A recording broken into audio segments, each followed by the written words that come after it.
All right, today's video is going to be about strength training. Only the benefits of it. I'm excluding that from any kind of cardio exercise, whether it be low intensity or high intensity exercise. This is only specifically thinking about cardio exercise. Only specifically talking about strength training because I have to strength train later. I don't feel like it because in the moment it is uncomfortable. That is not a barrier for me because I always can map myself back to all the positives for it, and it's overwhelming to me to compromise not doing it. That's the best way I can describe that. I feel like sometimes people have a barrier to strength training because they may only be focusing on the aesthetic side of it, and they don't understand all the other components that come along with it.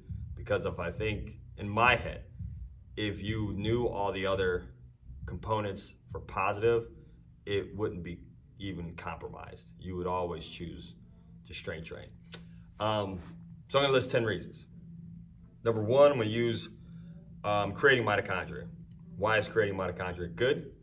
If you were just in I think 7th grade biology, 7th or 8th grade or 9th grade biology or something like that, mitochondria, when you have mitochondria, you can create ATP. Why is that good for you? You have energy. I feel like a lot of people that I interact with talk about what energy they don't have.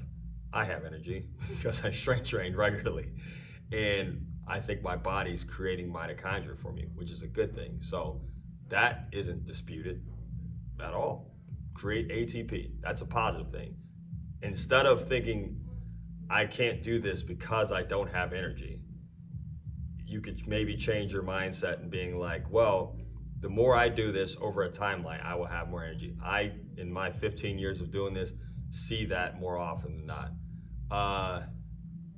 Sticking with the mitochondria thing, also, you're assisting the life cycle of cellular health, which is good because you don't want bad cells hanging around too long because they can become cancerous. You want those bad cells to die, and the more those bad cells die, the more new cells are created to have good cells. So that alone to me is like, I'm not going to compromise that. If I can pull a lever, to make sure I flip that lever, I'm gonna flip that lever because I don't want a problem down the line.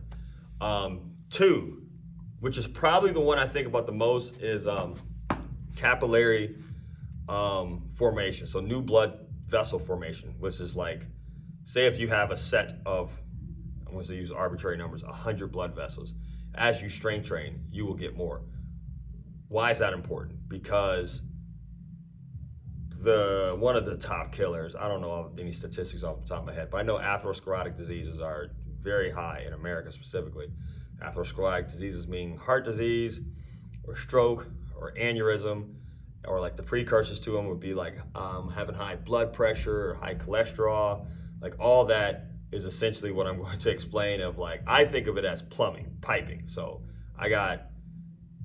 if you don't strength train at all and you don't vasodilate, if you don't widen those blood vessels, you have a 1-inch pipe. Only so much water can go through a 1-inch pipe. But if you do that regularly and they become more elastic upon some kind of rigorous activity, they will open up.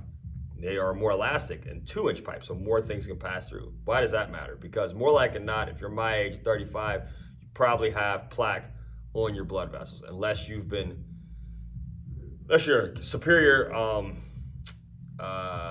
endurance athlete or you've been eating like a saint since you were 5. More likely than not, you have plaque accumulation. So why that's important? Because plaque accumulation causes the high blood pressure. It causes the high cholesterol that can cause the heart attack, aneurysm, or stroke. So one thing, a lever in which I can flip is I can strength train and make sure that 1-inch pipe, obviously we're using a metaphor or analogy, can turn into a 2-inch pipe, and then it has the ability to. If there's so much plaque on it, it stops being elastic. So how I can regularly put a daily intervention in there to be all right, let me make sure my shit opens up, I can strength train. That I think about a lot. With that, because it cascades in my brain as heart strength and efficiency. So I got these blood vessels. My heart pumps through these blood vessels. I've noticed this, I don't know, as long as I've had an Apple Watch. Anytime I don't strength train regularly, and what I mean by that is, in my definition of strength training that I'm at least doing something which I'm touching 80% of my max. So say when I start to back down off of like an intensity level, 80%. 100% is I can only do this once. 75 or 80% means I can do this like 8 times is going to be challenging or something like that. 6 to 8 times is going to be challenging. Regardless of the lift, doesn't matter. I don't care if it's walking lunges. Very difficult. I have to challenge myself. When I don't do that, I always notice that my resting heart rate, because I wear this shit when I'm asleep, starts to go up, which means my heart strength isn't as high as what it once was. And when it has to beat more, because each beat, when it compresses and it pushes blood through, if I can't fill it all up with, if I'm asleep, if I'm in good shape, it'll be like in the mid or high 40s or something like that. And if I'm starting to slack off with strength training specifically, it'll jump to like the lower mid 50s. And that means my heart's become less efficient. And I'm aware of that. And it's hard in my head to ignore that, like, damn, I just literally am watching my heart become less efficient, and it has to work harder just to get blood supply across my body while I'm asleep. Like, that's got to be stressful to my heart over time.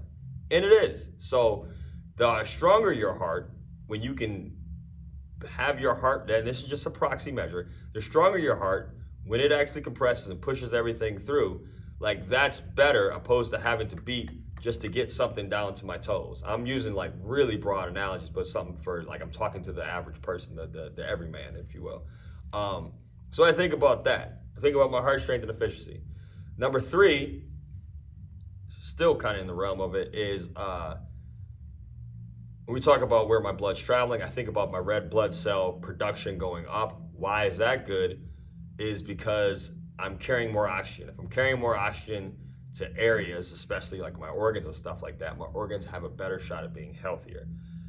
If you think about like a stroke, the problem with that is blood supply getting to your brain. If something were to happen to blood supply getting to your brain, and there's not much oxygen, and then that part essentially suffocates. And that, to me, is not worth compromising. And I think about, if I can increase my red blood cell production, if I can regularly train my body to increase my red blood cell production and the pathways to get there, I can lessen my chance of these bad things or whatever happening. Again, this has nothing to do with motivation. It's almost like getting a checkup. The same reason if you get a checkup or go to the dentist, you can have not a cavity, but you'll be like, oh, okay, at least I know I don't have that. That's what I think about is that. Number 5 is improved sensitivity, insulin sensitivity. Why that's important. If I strength train, I build more muscle. Inside my muscle, I hold glycogen. Think of it as a locker for glucose. So why is that important? When I eat and I have circulating glucose, it's in my bloodstream and it's just looking for a place to go. If I have muscle, it can dip off into my glycogen. Positive, perfectly fine, because when I use my muscle, it just uses the glycogen. What I don't want is glucose to just stay in my blood, because 1, it can become toxic if it's there too long, and that's also associated with what people have type 1, type 2, type 1.5 diabetes. That's what that is. Too much glucose in your blood, so your insulin, sometimes people have to take it. Your pancreas broke, it doesn't secrete insulin to go take it into your muscle. That's that whole cascade there. But when you have more muscle, I have more stores. The other thing, if I don't have enough stores in my muscle and my insulin's not bringing it, or the insulin my body produces isn't bringing it into my muscle, where it can take it to is my liver. Why is that a problem? Because then I can have more locker space usage up for what will then turn into fat in my liver. So if you've ever heard of non-alcoholic fatty liver disease, that's just people ate too much. That's why it's non-alcoholic. So you can have cirrhosis. Part of your liver can start to die. Your liver does a ton of functions, but part of your liver can start to die because you ate too much and you ran out of stores. So how you can prevent the stores is just to lift weights. Like, yeah, as simple as this is, it's crazy. Number 6 is increased testosterone.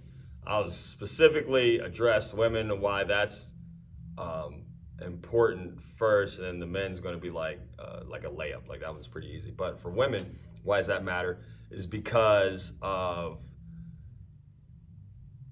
women on average and in percentage will have lower testosterone levels than men, which increase the opportunity for osteoporosis. Because when you strength train, you create mechanical stress on your bone, and that asks the bone to create more osteoblasts to strengthen the bone.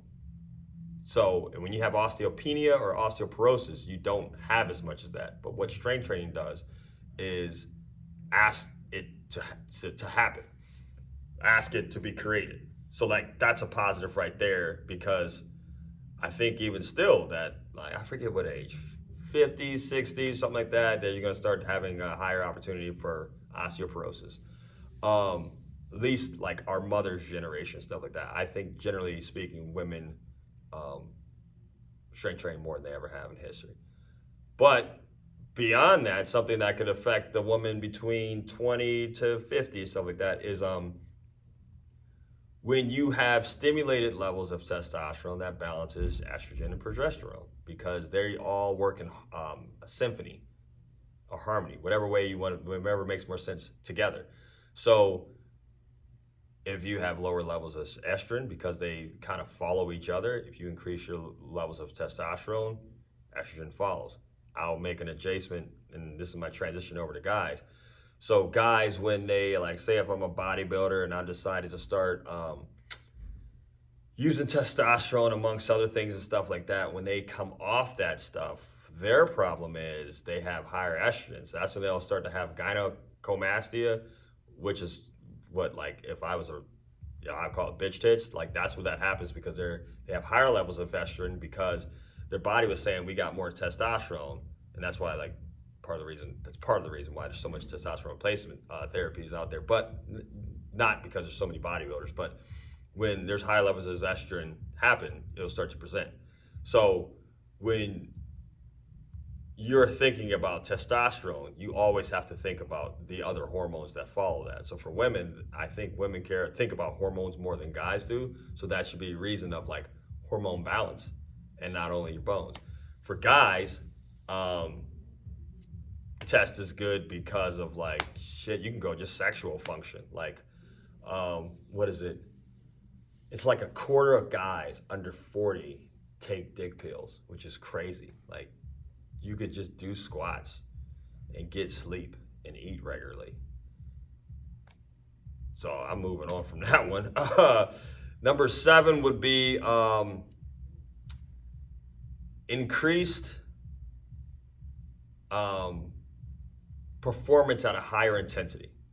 So there's some people that can only work at, I train a lot of different types of people that can only work at a 6. I notice anecdotally, and then you can go as far as a peer-reviewed paper, like you can do a systematic review, whatever, that as you get more muscle, you can work at a higher intensity.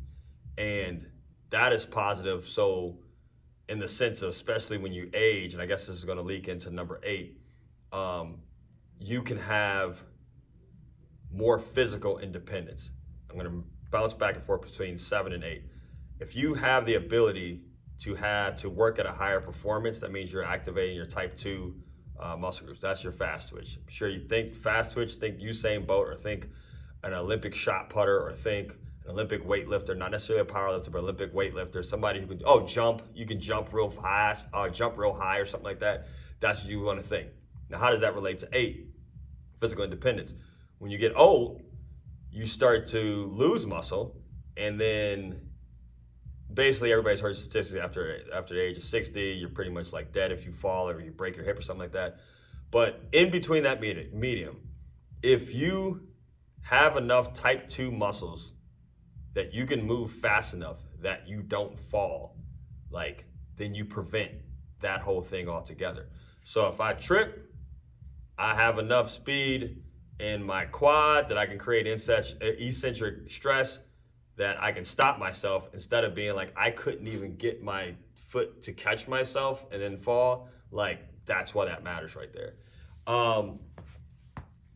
Those are two things. And if you're not old, so say if you're not old, like wouldn't you want to be able to sprint or jump? Say if you got kids or some shit like that, wouldn't you want to be able to do those things without blowing an Achilles or blowing a knee because you never do it? Like slow hanging.